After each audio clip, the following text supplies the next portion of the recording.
General Counsel, and I am here with Kristin, and we got another full house for you in the You Better Than Me podcast. We are joined by our guests from last week, so I hope y'all tuned in because they brought all the tea, all the real talk, all the reality about all things Black reproductive health. We're joined by he about to be our resident doctor, the resident OBGYN, Dr. Richard Jones. We have our bad business lady, Mrs. Deonne Cunningham-Nauls, and we have our chef with the best, Miss Erica Dilworth, in the building with us. How are y'all doing? Oh, outstanding. Doing lovely. Thank you. I feel like we talked about so much, right? Okay, Kristin, you good too, huh? I feel like we talked about so much on this last episode with y'all that I don't even want to waste no time. I just want to get into it because I feel like it's still so much we have to explore, and hopefully the people are all caught up so they'll know where we left off. Even though I don't even think you might not even need to know where we left off, because this is like one of those conversations that's on, and like it's so many things we can talk about, and I really just want to give our guests the opportunity to just get back in it. Last time we were talking about the birth stories. We done went through y'all's experiences with your doctors, and now these bad boys is here. The babies are here. We want to know what's good. Like, how are y'all feeling? Like, just the nitty gritty. And whoever wants to start, Erica, Deonne, just put it all on the floor for us. Rip the plastic off and let us know how y'all were feeling. Yeah. Like, it's day one. The baby is here, and we're just there. Well, Erica, do you want to start first? Because I started first last time. I can. That's fine, because it was definitely feeling brand new for me. I think I told you guys, like, I was sick. I had sepsis with my firstborn, but when it came to the everybody's okay health-wise now, we can kind of calm down and, extinguish the fire. Apparently the fire was still within me, but I wasn't aware of it. I think I touched on it before. Like, I was not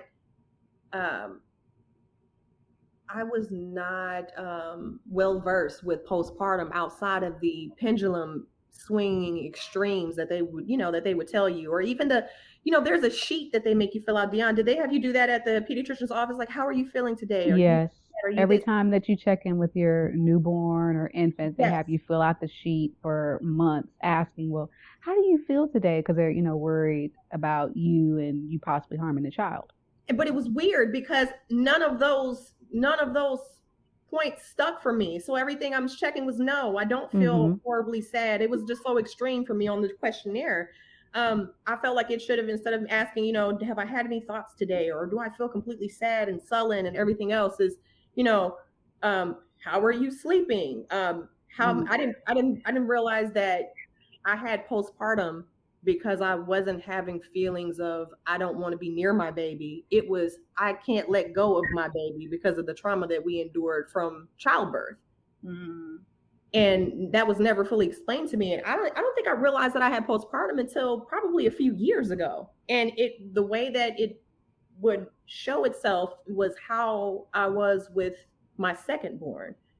And just how attentive I was. And I realized, like, hey, like, she's fine. You're okay. You guys are safe. She's all right. And I'm like, man, I went through my whole, first half with my oldest, with Jessie, in full trauma mode the entire time, just completely hypervigilant. The first 3 years of her life, just terrified, like, what could happen? What's going to happen here? Let me make sure. And just being so proactive to where I'm not even healthy in that aspect of allowing her to be like, forget helicopter mom. I probably had a private jet and some drones and just all kind of things, just making sure that everything was okay. And I just wish I had more knowledge on that part.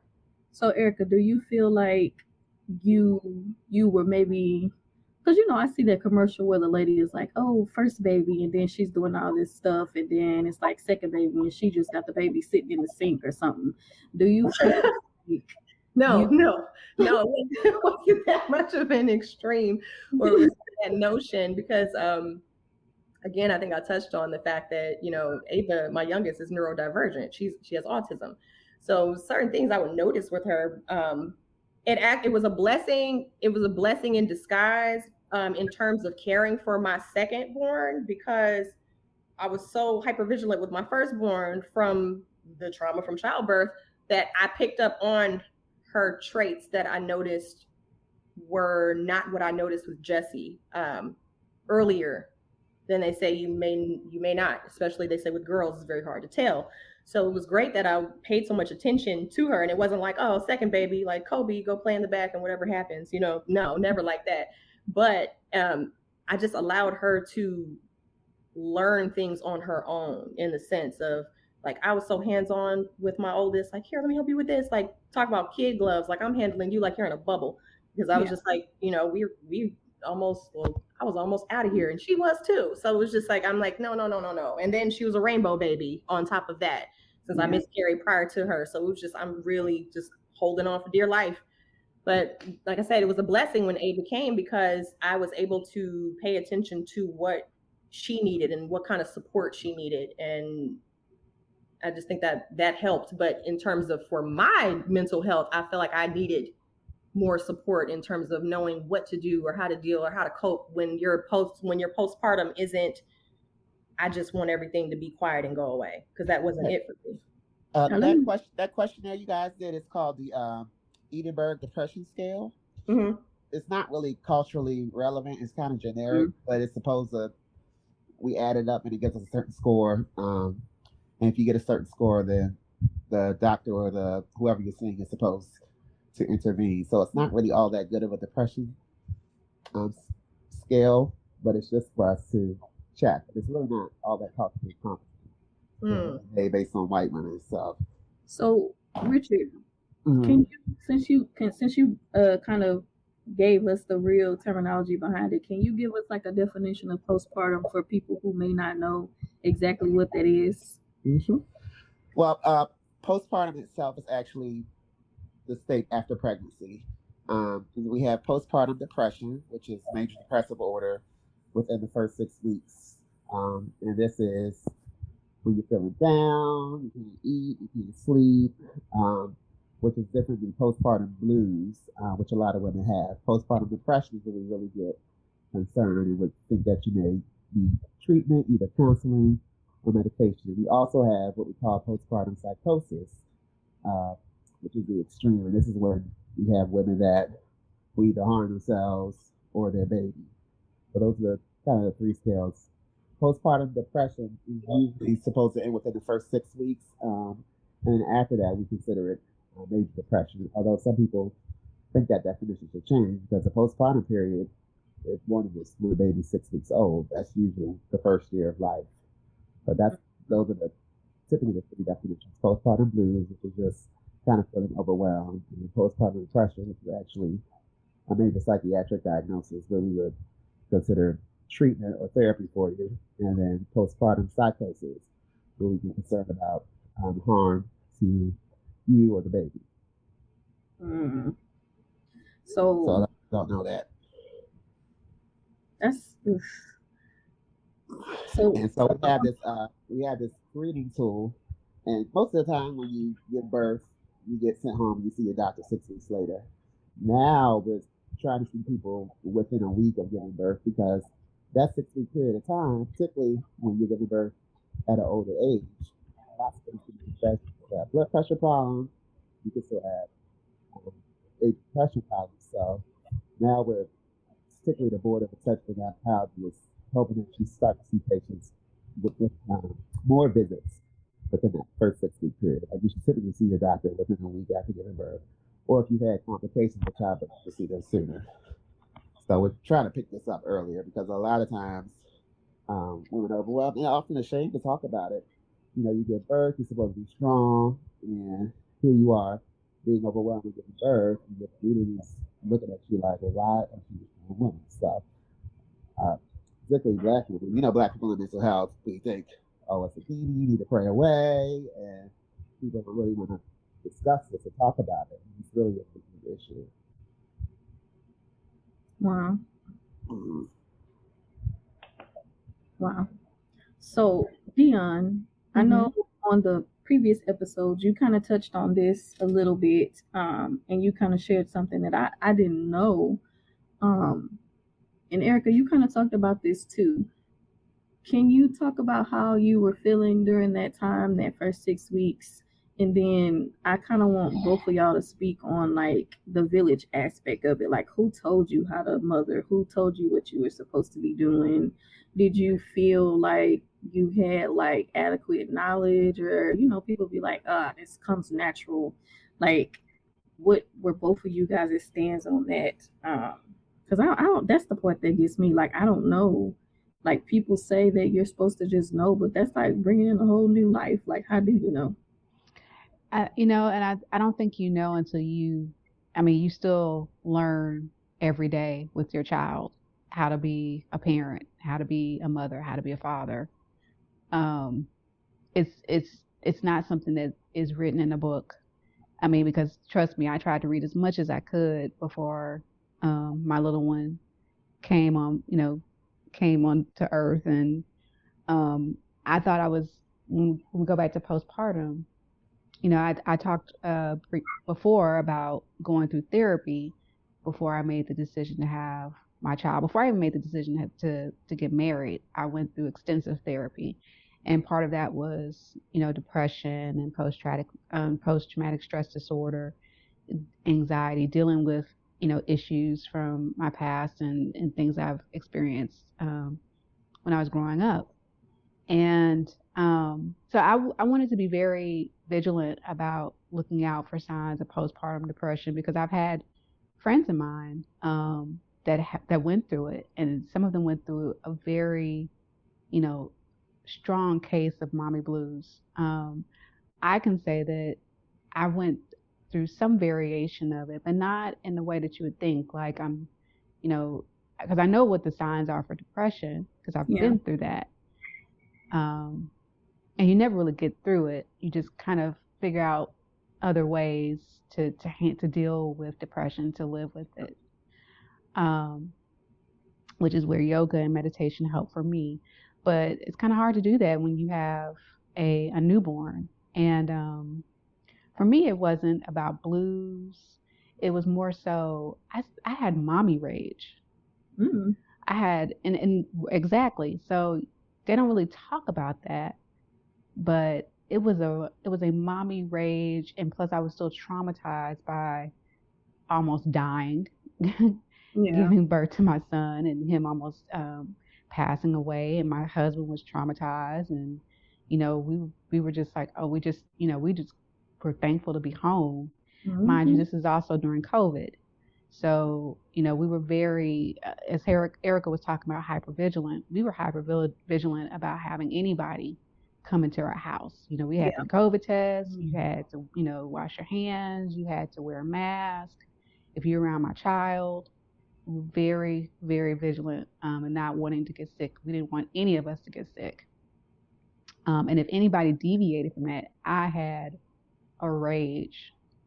I'm fortunate that I had a C-section, and I'm fortunate that my son was able to have skin-to-skin contact with me, because that was Yeah. something that was really important to me.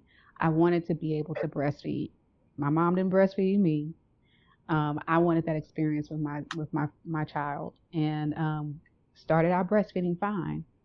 But when we were at the hospital, when I came home, I was having issues breastfeeding. Like, he on one breast was doing great, the other breast wasn't. And then he was like, "Oh, I know this breast is doing great." So my son was like, "I'm gonna just stick with this one breast, and this other breast be damned." So Mm-hmm. I started feeling very overwhelmed, because I'm like, okay, why isn't my body producing enough? I felt like my body wasn't producing enough milk.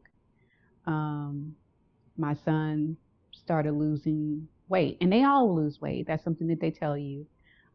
If you go to classes, which I highly recommend if you're able to do so. That's something that they kind of warn you about in your birthing class.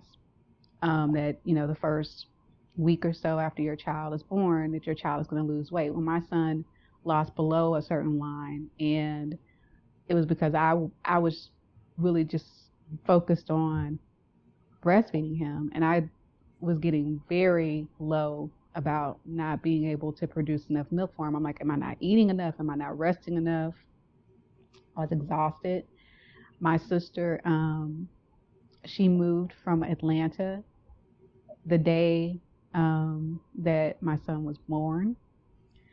And she is the one that stayed with us for the first 7 months of his life and helped us take care of our child. And we had she was, the third person that was waking up in the middle of the night and, kind of essentially acting as our night nurse / auntie / big sister, helping us take care of our son. That was our village. Our mothers, I'm not gonna bash on baby boomers, but child, I already know that's a whole nother podcast. But we tried to keep our moms to, we felt that they were, how you say, you were asking the question of how do you know? Well, you have your mothers that try and give you advice along the way, like, okay, sterilize the bottles, do this, do that. But you didn't want your baby eat no pig feet in right. Put what do you put, a penny or put a nickel on the belly button so you don't have an outie, that kind of stuff. We really wanted to experience parenthood without some of the, noise in our ear while we were trying in those first, weeks, first month, 2 months of our son's life. So, we really tried to keep them at bay. We had times where they could come and visit, but they weren't at our house all the time, 24/7, because we wanted to learn on our own. We wanted to learn our child. Like, this is our child. He came from us. How are we going to know him best if we are allowing other people to just care for him? We have to know, his cries and what he's trying to, tell us the first few weeks of his life. Yeah. So it was a very small village, and most of it, village, but most of it was because of, COVID. Yeah. I would say. To be very cautious. Very cautious, and in the end, we all still ended up catching it because my sister went out of the house and brought COVID back in, and so that's a whole nother story. Yeah, but at least y'all, the baby had you, and you the baby. When I say the baby had support, your big sister came and held it down for you, so that was dope of her. I know a lot of people who aren't that fortunate or don't have that. Shoot, Erica's our only child technically. Like, what do you feel like when it's like you don't have the family? Because Erica was in another city, her mom lived in another state, and no siblings there, and kind of just, I don't want to say locked away, but you were kind of alienated from a lot of people. I was. It sounds bad, but it's true. My village was nowhere in sight. I had to create one from where I was, and that was a blessing because their dad's family has so many amazing women in their lineage that that's where my village came from. I don't know why it happened this way, but while I was pregnant, so were their cousins. So we were literally leaning on each other in terms of like, oh, you ever feel this way? Like in terms of seeking something relatable during the entire journey, and just asking, because like Deonne said, there's no blueprint to babies and motherhood or parenting period, and each child is different, and you're just grabbing for straws and hoping that you're doing the right thing. And just for me, it's a lot of reflecting back on what I know I needed as a child. Exactly. And leaning on that. And even with you touching on PTSD, I was diagnosed in high school with complex PTSD because my childhood was a mess. So I just knew what I knew I needed as a child. And that's really what I lean on now. Like, what did I need to hear? What did I need to see? Or what did I need mirrored and mimicked for me to grasp, how to be a great human, essentially.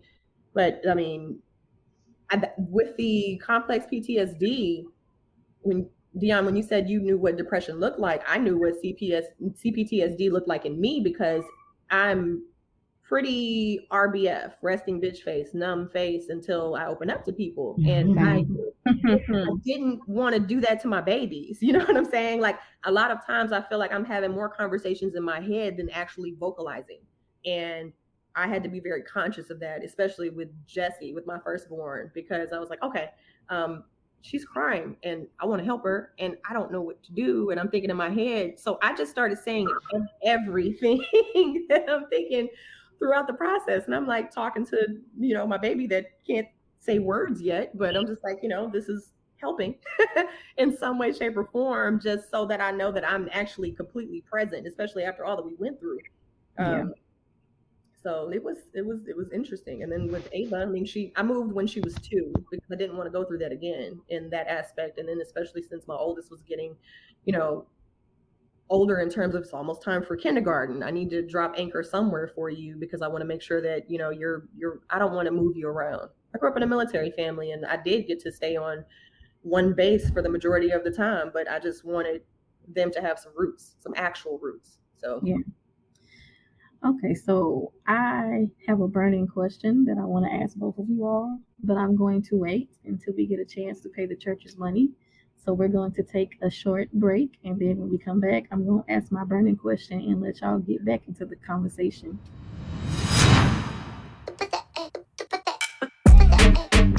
Are you ready to take your streaming broadcast, website, or social media visuals up a notch?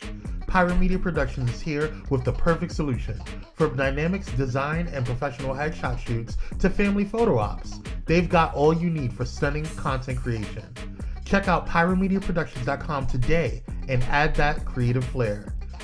Pyro Media Productions, setting brands ablaze since 2017. Okay, so I know that you both had 2 different birth stories, and I kind of want to know because y'all know me. I want to know the pain that was associated with it. Erica, you had a vaginal birth. Did it snap back? Did it hurt? Like, what was the pain? Like, and then Deonne, I do want to know because I feel like I'm probably gonna have to have a C-section from that fibroid surgery that I had. So I'm trying to mentally prepare myself for that. I want to know the pain and how that healing was. Those were my 2 random burning questions that popped up while I was listening to y'all talk. So if y'all could do me that, and then we'll get back into the nitty gritty. Definitely snap back. I will say that I had a whole phobia afterward because I'm like, does it snap back? Does it really?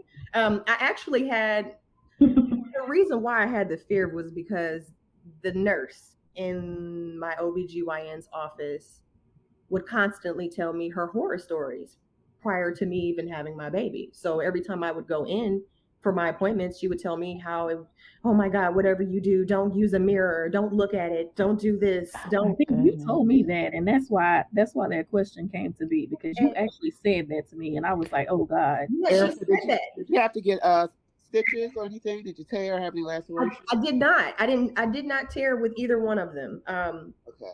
No tearing whatsoever. I was fully dilated. Now, when it comes to how long I was in labor, Dr. Jones, I honestly don't know because maybe you can break this down for me. To this day, I don't know.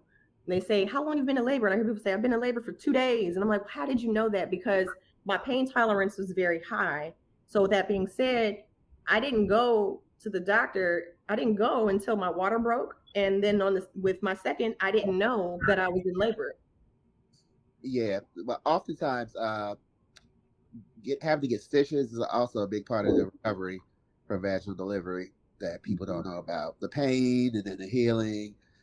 Is your sexual function going to come back? But labor-wise, till you get to 6 centimeters, sometimes that can be days. Depending on days evaluating? Yeah, until you get to active labor. But usually, with your first, you all can hear me? Yeah, we can hear you. With your first baby, once you actually get into active labor, if you start at 1 centimeter, it can be up to 24 hours until you get to 6. And then beyond that point is when you're supposed to go that centimeter per hour. Okay. So we'll tell you, I've been in labor for 72 hours. That's often true. Okay. So they were stripping my membranes at every appointment in the latter weeks, or really the second to last week prior to giving birth to my oldest. And they would check me and they'd say, oh, you're dilated 1, you're dilated 2, you're dilated 3. And then I'm like, oh, I feel like this is it. And I went to the hospital and they're like, and it was a different doctor. My doctor was a woman. Now, the doctor that checked me the night that I thought was the day to have her, it was a guy, a very tall guy, very large man. And he told me, oh, you've only dilated 4 centimeters. The other one told me 6. And I said, well, what's the difference? And he said, my hand. And I said, what? Yeah, those I don't like that are answer. sometimes subjective, and it does depend on people's hands. So people don't know you have an outer cervix and you have an inner cervix. So sometimes your outer cervix can be dilated, but your inner cervix may not be dilated at all. So you may not be in labor. So just it's 2? Yeah, your cervix is like a long tunnel, right? And so it dilates to get to 10 and then it thins out. And so depending on whoever's checking you, their experience, if they can't get their fingers on it to check you, they may feel your outer cervix and think, oh, she's 4 centimeters, when you actually may not be. See, and that's why I'm flying up there whenever I have a baby. No, I'm not doing that. Yeah, this is a lot. Very eye-opening. What? But see, people don't be telling you very that. eye-opening. And then I'm not to scare you, but like I'm saying, like I didn't know that, sometimes the epidural doesn't work the first time. Child. And mine was wonderful. It worked. Y'all not ready to scare me straight, so. Kristin know what they talk about. I'm gonna cancel these D appointments now. Not gonna do that. Okay. But really, for me, it wasn't the child. It wasn't the the process of pregnancy. It was more so the lack of care. Like I told you, my first one. That's really what it was. All of the things that were happening wasn't because of the actual pregnancy or the journey of it. And like I said, even when the epidural didn't kick in, when they finally gave it to me, I was numb. My legs from the, So when it was time for me to get up after I had her and they were transferring me, the nurse dropped me. She took me to the bathroom, and then I have Bambi legs. She literally dropped me down onto the toilet seat, so I broke my tailbone. So I didn't have any stitches. Oh my God. I did have a broken tailbone, but I didn't know that until after the fact. I thought that pain from getting up and sitting back down was a normal thing for a long time. Erica, you need a hug. This is just too much. Like, I feel like it's not even my situation, but I feel like you just hearing you speak about it and like reliving it just seems traumatic. Because like I had a teacher that broke her tailbone and that was traumatic for her, but you being, pregnant, it just, that's my virtual hug to you. Thank you. And I've heard that I've actually heard, and I don't know how true this is, that vaginal delivery is like quicker, easier, 1-2 bada bing after those hours are over. But it's like the C-section is more like a more in-depth surgery, so that you're having to really get prepped and going through muscle and sedation and all of this, and like you can't even really pick your baby up. Is that true? Yeah, so vaginal delivery is healthiest because you can recover quicker, but C-section is major surgery. We cut you open, we go through your muscles, we go through your entire abdomen to get to your uterus. So it's big, big, big. And Deonne is tiny. How, like, you are a tiny woman, Deonne. Like, do you even remember while it was going? Yes. Oh yeah. I remember all of it. I remember all of it. I remember now. Dr. Jones is talking about. I think I may have been in labor a lot longer than the 19 hours that I remember, because I was starting to feel some contractions, but I just thought it was Braxton Hicks. And how the hell do I know? I've never had a baby before, but I went to the hospital, and like I said before, they wanted to immediately put me on Pitocin and give me an epidural, because they were like, oh, that's going to speed your delivery up. I said, well, wait a minute, let's just see what my body can do. Like, I didn't have a midwife again, because this was COVID, and what have you, and they weren't allowing so many people in the hospital. But I wanted to really, do it as natural as I could, my birth. And I had my birthing plan, and my husband, he knew about it. He knew what my wishes were. So I breathed through it, and it wasn't for me. And I'll try to explain it to you, Fallon and Kristin, in a way. And I explained it to my sister because she was like, "What do contractions feel like?" I'm like, for me, it felt like your regular um, menstrual cramps, but more intense and in waves. And the intensity of the cramps just gets bigger and bigger, and the waves get shorter and shorter and shorter. And once it got to a point where I was no longer able to really breathe through the waves because they were coming too close, that's when I was like, okay, it's time for me to have an epidural. The epidural, for me, it was like it did hurt, but it went very. Once they did that, I didn't feel anything from my waist down. They had to break my water, and then they started pumping me Pitocin to try to get me more dilated because my son was 100% effaced, but I just wasn't. My cervix wasn't dilating enough and fast enough. And then, as I mentioned before, in the previous episode, um, his heart rate started going down, and so did mine. So then it wasn't an emergency C-section, but they did do a C-section. And I remember, I remember everything about it. Them rolling me into the room, Thomas putting on his scrubs. He's scared. I'm also concerned because he's having to, constantly tell me to wake up, and I'm kind of in and out of it. But I just feel really tired. Wow. Like, not that anything's wrong with me, but I'm like, I just need to take a nap. I'm tired. And so they roll me into the room, and they give me not the anesthesia, but they give me something, and I just remember I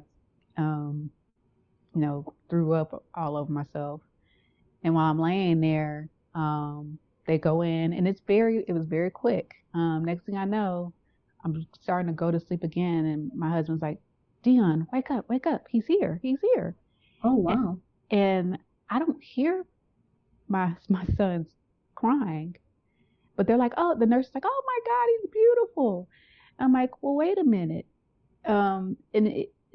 He's fine, but he's just like looking around at them like, "Who are you people?"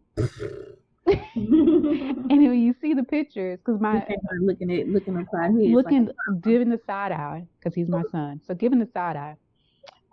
But the muscles and everything that that Dr. Jones was talking about. Unfortunately, I have pictures of that, and because my husband was documenting everything for legal purposes. So it's very intense for me to look at that, but it's amazing seeing my son come out that way. And for me, I have had hernia surgeries in the past. So for the actual C-section incision, it wasn't as painful. I will tell you that I did have to sleep in my son's kind of rocking chair for like 2 days because I couldn't step up into my bed and lay comfortably in my bed because that hurt. But after a few days, I was able to finally get in my bed and go to sleep.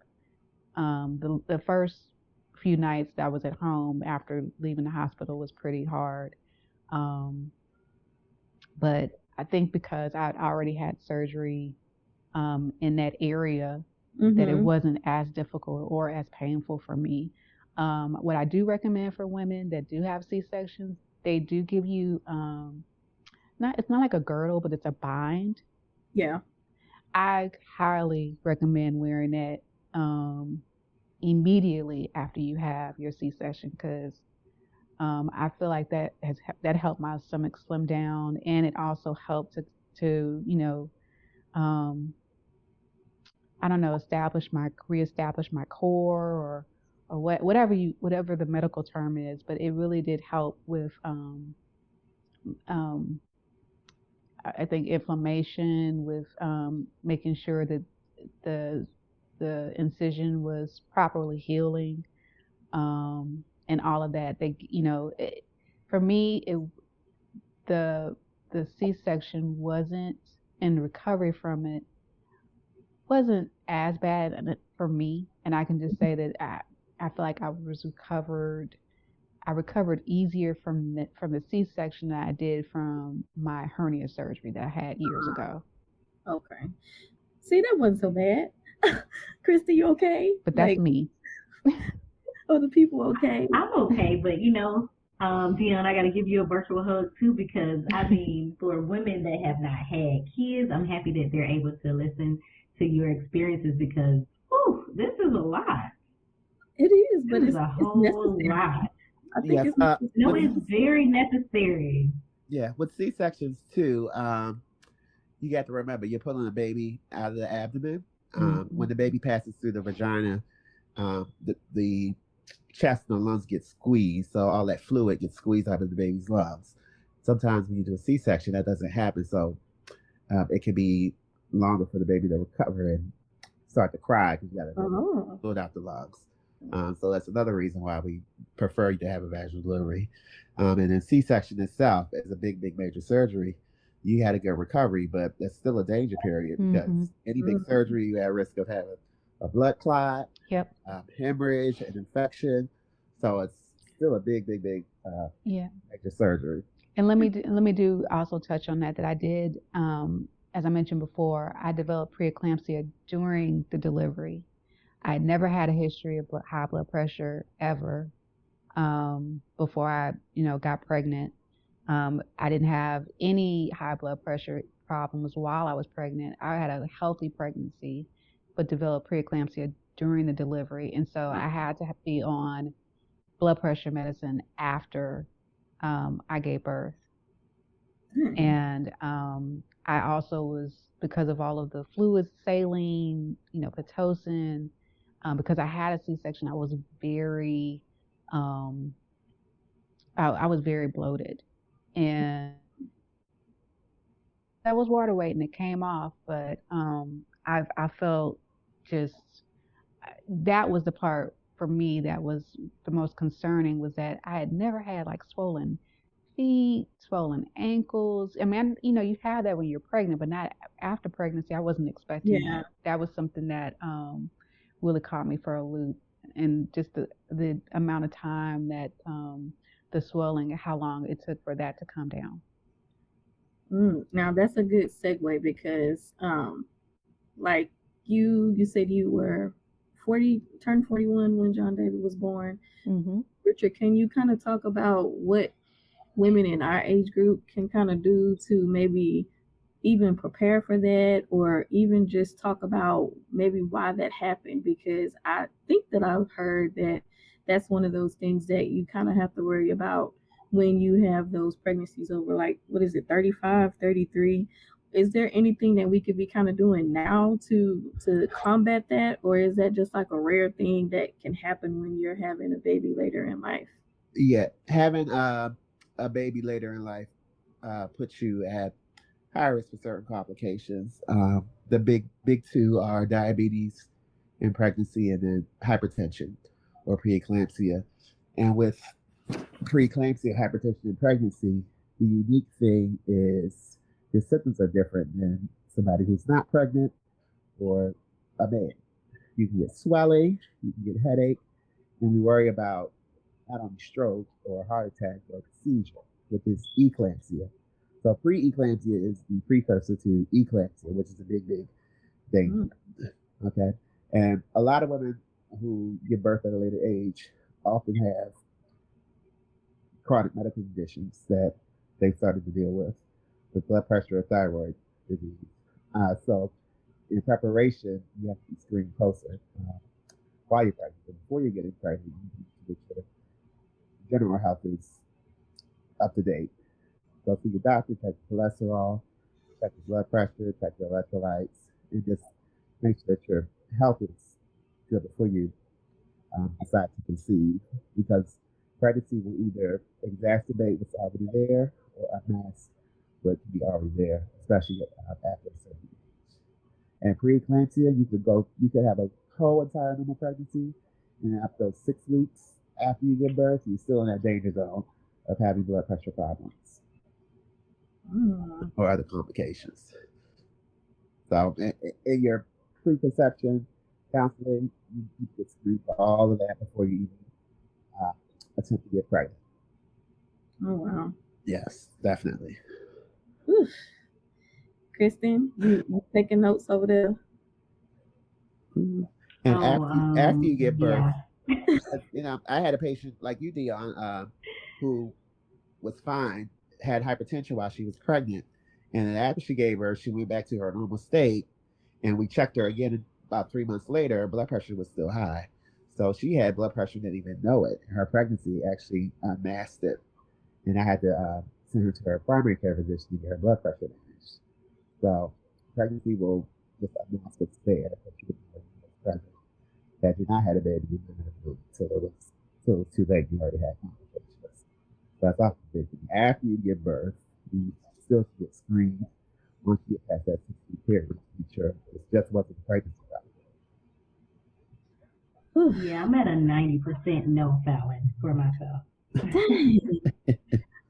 See, and I don't necessarily want people to get that way because we have like options, and of course having a child is not the pinnacle of success as a woman. Like some people try to make you feel, play in your face like you ain't nothing until you have a baby. So that is not what we're trying to do. I think this is more so one of those times where we want to shine a light on people who are close to us, who are our friends, our homies, our girls, our listeners, so that we'll be able to understand a little bit more of what they went through so that we can understand each other, and like just being able to hear these stories, it's kind of scaring me, but it's not necessarily making me be like, nah, I'm good, shawty, I don't want to do that. So I'm okay. I think I'm at 85, 14, and that 1% is just like thinking about my husband head size. So wait. I caught that later, huh? Moo-ha-ha. Oh my goodness, no. I just had to say that because this is a serious topic, and I know Kristin over there scared, and I don't want you to be able to talk about your life. Don't be scared. No, but I was already in the high nose already, so this has nothing to do with the conversation per se. But what I did take from it is, just different ways to be a part of the village for women that are above 35 or closer to our age that may be going through this, that may not have family around, that, I can be that person that can help a little bit, and I won't have much to say like your mama and your aunties because I don't know. I'm just going to be there, cleansing the bottles and things of that nature. So I think this is still a great topic for women that may have chose or maybe choosing to not have children. Let me also say, I had my sister that came to stay with us, but I also had a lot of wonderful brothers and sister friends that reached out to me after I showed them like, hey, my son's here. Oh my goodness. And they were like, what can we do? Can we send you food? Can we, send you, they would just randomly send me an Uber Eats card. And, there are so many other ways to be there for someone that just had, or a family that just had a child. And let me just tell you that meant the world to me too, even though I wasn't able to get back to everyone on a timely basis, or I never maybe even took them up on their offer of, a free meal or what have you. Just the fact that they offered, or just the fact that they reached out and asked how we were doing, and, specifically how I was doing and did I need anything, that means the world. Yeah. That's I'm glad that you had that, because it seemed like it just could be lonely. And Erica, I'm sorry I wasn't there for the first one, but I know for that second one, I was on phone. We talked probably every single day. I was in the trenches for that second one. So I needed that. So thank you. I'm telling you now on here, Even though I've said it a million times, I'll say it a million more. Thank you for that, because it was definitely appreciated. Yeah, you just really never know what people are going through. And even with that, the babies are here. Y'all got little people, literally real ass people walking around here now. How is it being black and being a mama in this era? Erica, we just gonna say you 40, Deonne, you're in your 40s now. What is this black motherhood like? Like, can y'all just give us your take on what it is to be a black mama right now? Well, for me, being a black mother now, of course, with everything that happened during the pandemic, with George Floyd, with protests, I mean, everything that happened even before George Floyd. I have a son now. Mm-hmm. I'm married to a beautiful black man that's big and tall and, amazing. And I was always worried about him, out, you know, maybe driving around or going to the grocery store and something happened. But now I have a son that I also have to worry about, because this child is, like you said, he's running around. He already looks like he's 3 years old and he's not even 2 yet, Yeah. because he's so tall. And it's amazing. It's amazing to be his mother. I feel a responsibility to love on him, to show him that someone is listening to him, that someone cares for him. I show him every day that he's important, that he matters, that he's special. Those are the affirmations that I give to him every night. That I've given to him every night since I brought him home, about how wonderful and beautiful and awesome he is, and how much of a light he is in this world. I don't think our black men hear that enough, and I wanted my son to hear that. From the moment the moment he came into this world, I've been telling him that. And I want him to always know that he gets all the love, he gets all the kisses, he gets all the hugs. As a black mother that is working, I'm very grateful that I've been able to work for 2 different employers, because that's another podcast. But when I became pregnant, I was in one position, and then I moved up to another position in another company, and another position in another company, and all of that was just moving from associate GC to general counsel, and now to another general counsel seat. It's all for my son. And I want him to be able to see that his mom is moving and pivoting in different lanes and different areas, all for him, to give him a better life, to give him experiences that I didn't have at his age. So I take being a black mother is a huge responsibility, but it's an honor to me. And especially to be a black mother to this beautiful little boy. You got me all emotional, Deonne. No words. That was so beautiful. Well, I waited for my baby. I know you did, and that's the sweetest thing, I think, when you wait and get it. That's why I'm not even tripping about this loving and living later in life, because I know it's just gonna be as sweet.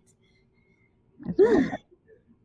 Erica, how are you? I don't even know how you're gonna come through, because I feel like you're about to tear jerk me also.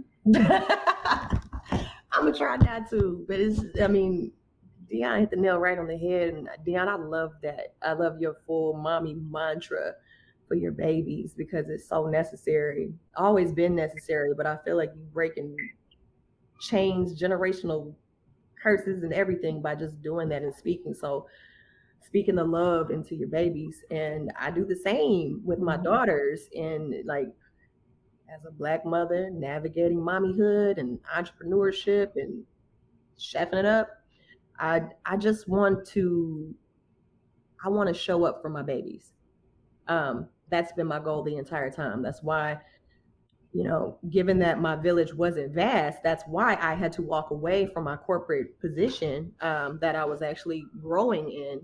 And I felt torn at first, like, oh man, but that's the whole reason why I'm doing it. It's for them. That's why I do everything that I'm doing. That's why I'm cooking. That's why I create my own schedule, because I don't want to miss anything. That was really my biggest fear. I don't want to miss out on anything. I didn't want anybody to tell me when they took their first anything. But on top of it, I want them to remember that, your mom was there. She saw it all. She clapped. I don't care if I'm the worst. They can spin around in the room and say, watch this. And I'm about to tear up doing that. Like, oh, look at you. You did that. Because I just remember, how far we came, and how much more you're going to grow, and just being able to literally be there for the entire process and let them know that they can talk to me. I didn't have that. Even through pregnancy, I never had a conversation with my mom on what pregnancy was even like.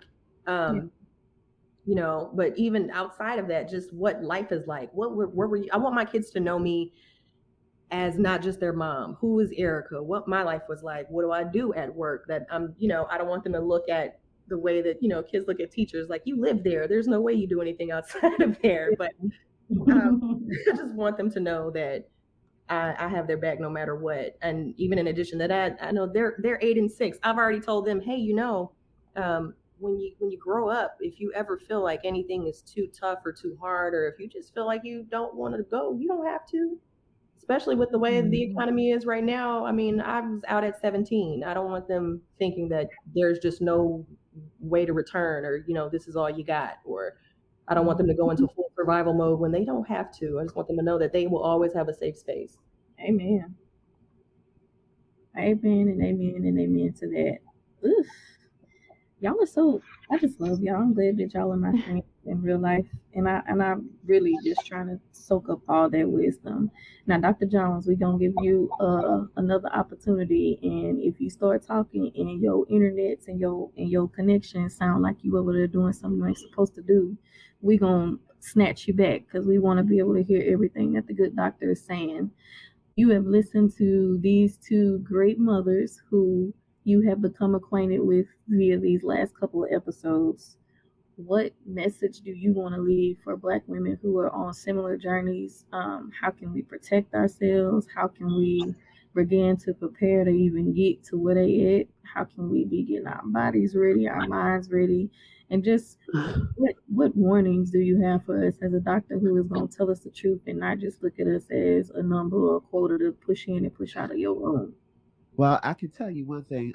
Every time I birth a Black baby, I get mixed emotions. When I fear for it, because I'm like, I see this young Black child that's going to grow up in this world that we live in, and then I also feel a sense of happiness in relation that I was able to help safely bring another Black child into the world.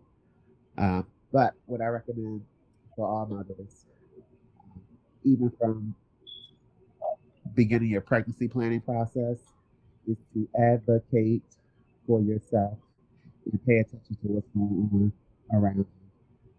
Again, the maternal death rate is still the highest in Black women, even in the postpartum period.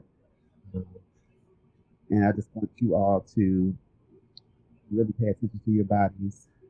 Don't take no for an answer, one. And don't let yourself feel like you're being too aggressive or you're asking too many questions, because that's what we do. I love that. A lot of my patients, a lot of them don't even have high school degrees. So when I try to explain things to them, I feel like sometimes I'm talking to a brick wall, so I break it down in my language. And some of my patients who are educated, I just love it, because I think I feel like they're more in tune with their bodies and they're really, really getting to know all these things about it. But these stories that you're telling me, and all these stories that I've had, I can tell you a million stories of near misses, potential deaths that were avoided just by having a Black culturally competent physician or other healthcare provider who was there, who paid attention. to your pain, paid attention to your symptoms.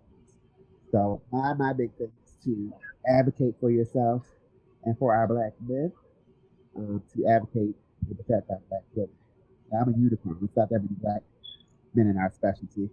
So I feel like the onus is on me as a Black, particularly Black queer man, to protect our Black women and see them through the process of motherhood.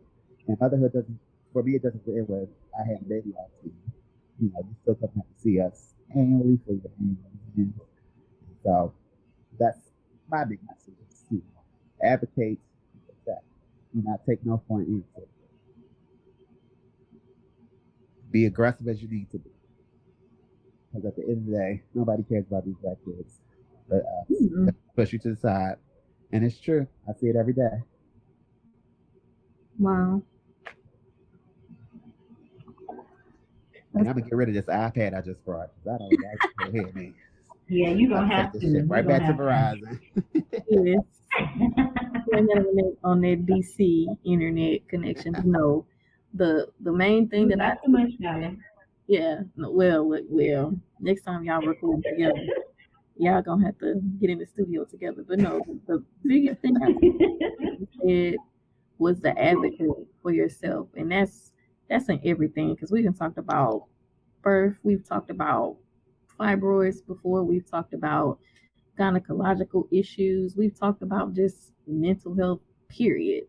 The biggest takeaway from everything that Dr. Jones said is to advocate for yourself. He also said another thing that I think is something that people shy away from, and I'm gonna go ahead and say that you're better than me if you let this stigma of angry Black woman in and thinking that people gonna think you aggressive stop you from telling your doctor that you think what they're doing is not the right thing for you. Like, I never knew, or I always was one of those people that thought that just because this is my doctor, I got to do what they say. I can't go to another person for a second opinion. Like, I was really scared, and I had some doctors that literally made me feel like shit. And it took me going through probably two to three gynecologists before I found somebody who actually cared about me and made me feel comfortable. And had I known that it was cool to get aggressive and be like, hey, you hurting me, like, hey, stop, or whatever, with the doctor, I would have stopped this whole, and I'm calling it. And even when Fallon's called me about some things, I'm like, they didn't tell you this, and this. And I was like, seriously? No. So just, you better than me if you don't get aggressive when it comes to advocating for your women's health, your reproductive health, your body, just period. That and yeah, that's what I took from that.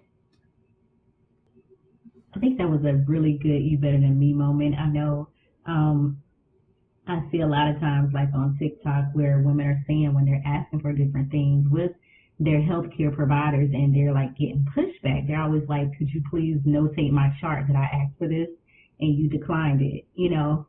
And I feel like advocating for yourself is one of the biggest things. If we don't have our voice, we really don't have anything else, because before we can even tell someone else about the situation, we have to experience and we have to know that different things have happened to us. So even if you can't say anything at that moment, it's in your mind, and once you leave, you write a review or you do whatever. You don't go back and you know, take it upon yourself to let the next woman know that she may or may not have this same experience that you just encountered. So I'm going to piggyback off of you and just say, yeah, you better than me if you don't advocate for yourself. If you can't do it in that moment, you need assistance from one of your homegirls or another doctor friend that you may have. It's still so important to say something and to speak up, because as Dr. Jones mentioned, you know, Black women are losing their lives at a steady rate when it comes to giving birth and probably healthcare in general. Mm-hmm. I would like to see if our guests have any you better than me moments that they want to drop before we wrap this thing up. I have one. For any of the new moms that are, you know, those that choose to breastfeed, you're better than me if you're able to, you know, produce a lot of milk, because I wasn't. And just, you know, but one thing that held me through, because I was so upset and I really felt like I felt like a failure.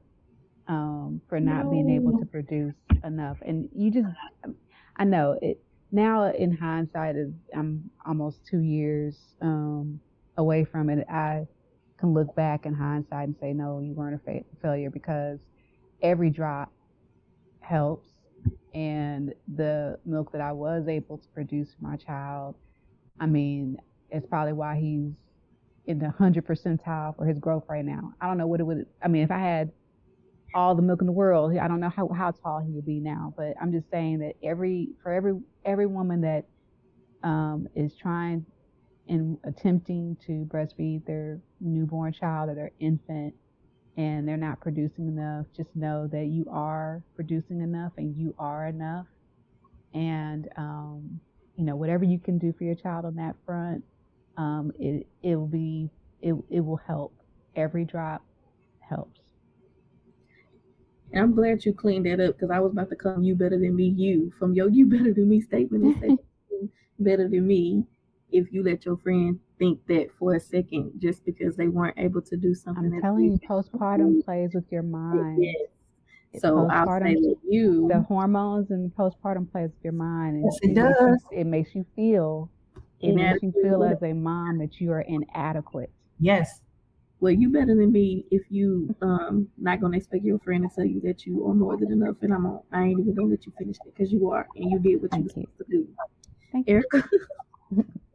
Man, Deonne, I felt like we over here just because I felt like a failure with the breastfeeding. I could not feed Jessie, and then and then she was always sick, and I was like, just in terms of in terms of every time she caught every cold, every flu, and I was like, what is going on? And then Ava comes out like this Amazon that impenetrable, and she's been breastfed, and I was like, I just felt like I wronged my baby, but I had nothing to give her. And just, you better than me if you're not truly being your own best friend and just being as kind as you can be and as gentle with yourself as you can be during the entire process.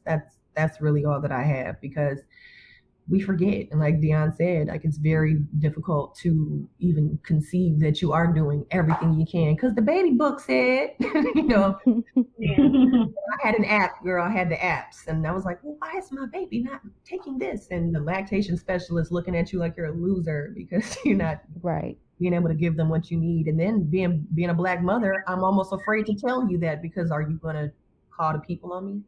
What is this? Right. Just the whole stigma, because I mean, we don't get a lot of wiggle room in terms of growing. I don't know if they think we're supposed to be indoctrinated in knowing or what, but just be kind to yourself. Give yourself grace. Yes. I received that, and I feel like I'm gonna go back and listen to this, and it's probably gonna be something that I'm gonna listen to when I truly need it, and I will be certain to remember that. Because that, sheesh. I do want to give both of y'all some hugs now. Like, I have very virtual, humongous, and real life ones for you, because people really, like, they make it seem like having a baby is just something you do. Oh, we'll hit a baby today, blah, blah, blah, off to the next test. And it's a lot that go into it. It's people out there losing their lives. It's Black women losing their lives. It's Black women who are literally dying, and it's not on the front page of the newspaper. So I appreciate y'all for coming in and just being so candid with us. We wasn't trying to scare nobody. We really just want to be a knowledge-filled community of people, because, like I said, if you don't know, you could just be sitting around and your best friend could be struggling. And I don't ever want us to be in no position where we can't be transparent with each other. So that's you getting that real. You better than me with these guests that y'all have had with us these last 2 episodes. And Dr. Jones, you are a wealth of knowledge.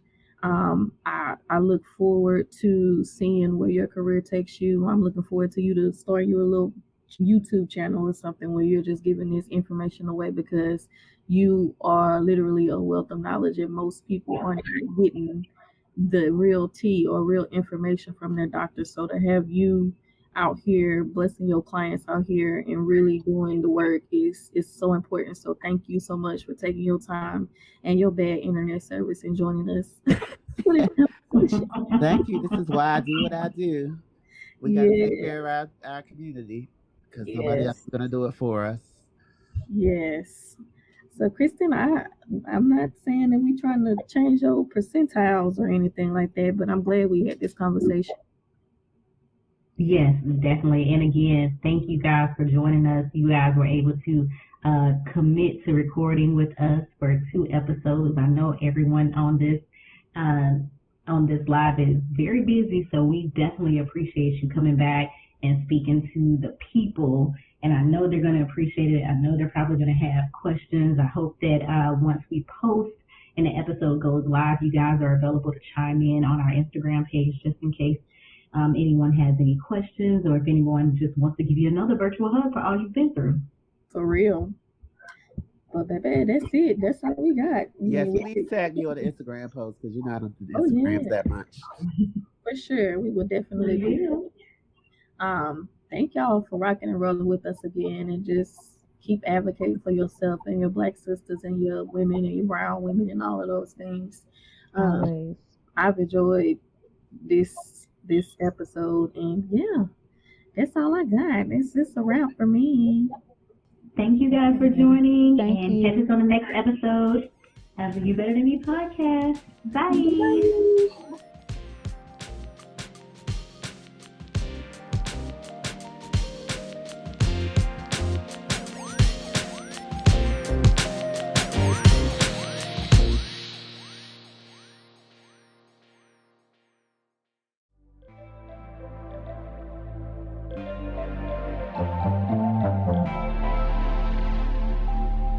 You Better Than Me is a podcast on Pyro Media Network, produced by Pyro Media Productions.